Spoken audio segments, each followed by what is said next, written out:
Here we are printing with nylon. This was an uncleaned, as far as it was sitting out right next to my mill and lathe. So who knows what's on it. That's why you still get some curling. But this is G10 Garolite as a print surface. But what I really wanted to show you is nylon likes water. You can hear it. It sounds like popcorn. Here, I'll zoom in and see if you can see some of the steam too. It's partially why it's dribbling so much, is because the steam pockets inside the barrel, it doesn't matter how high you turn your retraction, it ain't going to do any good.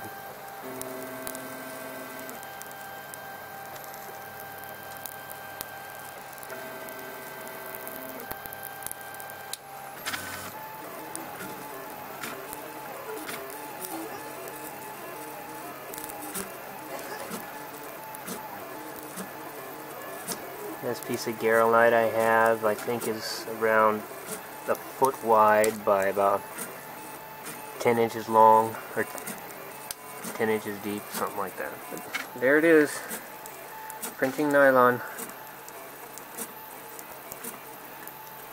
There you go, it's really starting to do it now.